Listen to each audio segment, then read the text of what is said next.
Mr. Grumpy by Roger Hargreaves. It was a lovely summer evening.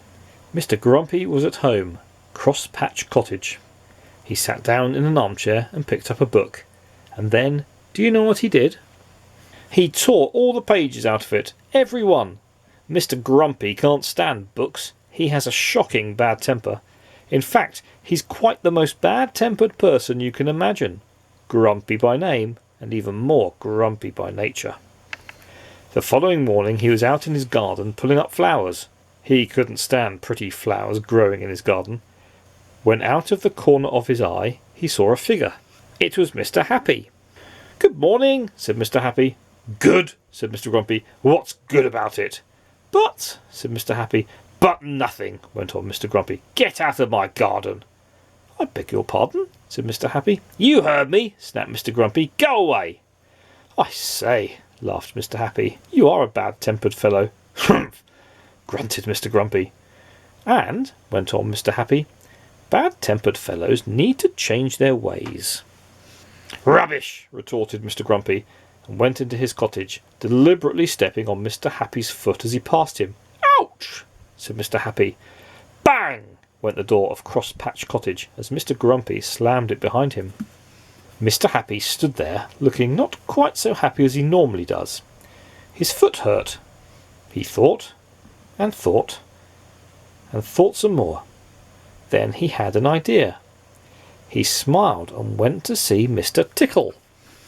Mr. Happy told Mr. Tickle of his idea of how to get Mr. Grumpy to change his ways, and Mr. Tickle grinned the sort of grin that goes from ear to ear. That is, if you have ears, which he doesn't. "Oh," he grinned, rubbing the hands at the end of those extraordinarily long arms of his together. "That sounds fun." That afternoon Mr. Grumpy went to town, shopping. He walked into Mr. Meat's shop. Mr. Meat was a butcher. "Give me some sausages," snapped Mr. Grumpy, "and be quick about it." Poor Mr. Meat, who was frightened of Mr. Grumpy, did as he was told. But as he was doing as he was told, something appeared through the shop doorway. Do you know what it was? It was an extraordinarily long arm belonging to... Well, you can guess who it belonged to, can't you? That extraordinarily long arm of Mr. Tickle's came in through the door and across the shop and up to Mr. Grumpy and tickled him. "Oh!" squeaked Mr. Grumpy in alarm, dropping his sausages and looking round to see what had happened. But could he see anything? He could not. "Humph!" grunted Mr. Grumpy, and picked up his sausages and went next door to the cake shop. Crash! went the door of the shop. "Give me a cake!" snapped Mr. Grumpy, "and hurry up!" Poor Mrs. Fairy, who sold cakes, was frightened of Mr. Grumpy, so did as she was told. But as she was doing as she was told, guess what happened? "Oh!" squeaked Mr. Grumpy, dropping his cake and his sausages. He just could not understand what was happening.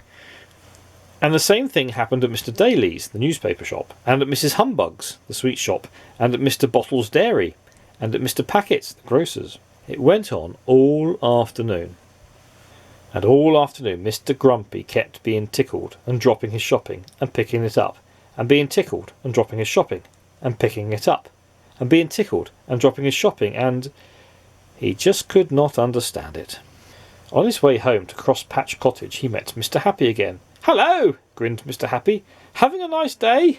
"Get out of my way!" snapped Mr. Grumpy, "before I kick you!"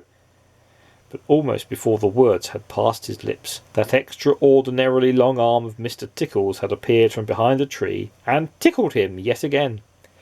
He jumped in the air and dropped all his shopping yet again and fell over.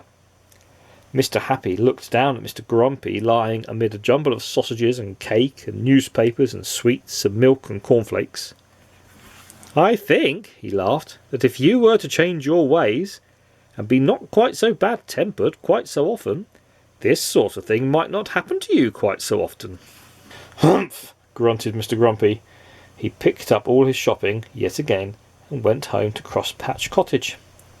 But on his way he did think about what Mr. Happy had said, because he very definitely did not like what had happened to him that afternoon.